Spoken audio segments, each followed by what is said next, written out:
ఈనాటి జనదాతర మహాసభకు విచ్చేసినటువంటి కాంగ్రెస్ అతిరథ మారతులు అదేవిధంగా అశేష జనవాహిని ఇక్కడికి విచ్చేసిన ప్రతి ఒక్కరికి నా నమస్కారాలు తెలియజేస్తా ఉన్నాం.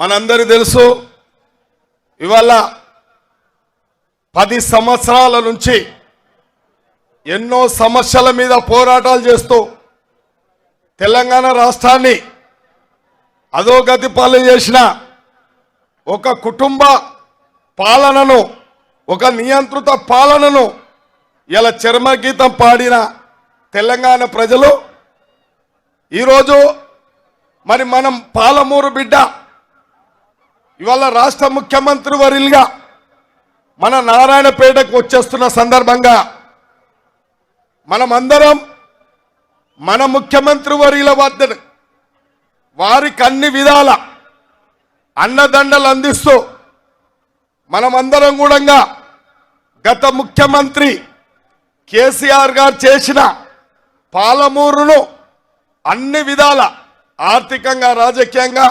సామాజికంగా నిర్లక్ష్యం చేసిండ్రు, వివక్షత గురి చేసిండ్రు. ఈరోజు మనకు ఒక అవకాశం ఉంది. వాళ్ళ ఉత్తర తెలంగాణను ఏ విధంగా అయితే అన్ని విధాల దోసుకొని రాష్ట్రాన్ని దోసుకొని వారి ప్రాంతాన్ని అభివృద్ధి చేసుకున్నారు.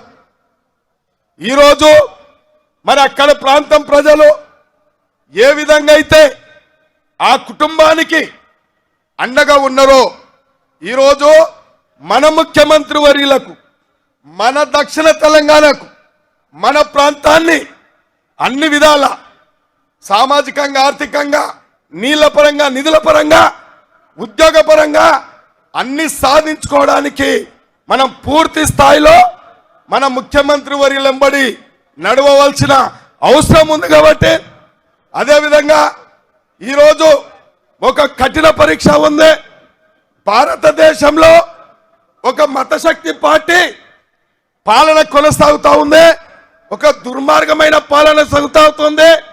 వారికి ఈ దేశాన్ని పరిపాలించే హక్కు లేదు. కాబట్టి మన నాయకుడు రాహుల్ గాంధీ గారు ప్రధానమంత్రిగా కావాలంటే మనమందరం కూడా రేపు జరగబోయే పార్లమెంట్ ఎన్నికలలో మన అభ్యర్థి వంశీచందర్ రెడ్డి గారిని అఖండ విజయంతో, భారీ మెజార్టీతో గెలిపించాల్సిన బాధ్యత తీసుకున్న మన ముఖ్యమంత్రి వర్యులకు ఇలా అత్యధికంగా రేపు కేంద్రంలో పెద్ద పరపతి కాపాడాలంటే మనమందరం కూడా మహబూబ్నగర్, నాగర్ కర్నూల్ ఎంపీ ఇద్దరు అభ్యర్థులను గెలిపించవలసిన బాధ్యత మన పాలమూరు బిడ్డల మీద ఉంది. కాబట్టి మీరందరూ కూడా మనకు ఈ 2 ఎంపీ అభ్యర్థులను గెలిపించడానికి అందరూ సహకరించాల్సిందిగా మీ అందరు కోరుతూ ఈ అవకాశం ఇచ్చిన పెద్దలందరికీ, ఇక్కడికి విచ్చేసినటువంటి అశేష జనవాహినికి అందరికీ కూడా నమస్కారాలు తెలియజేస్తూ ముగిస్తా ఉన్నాం.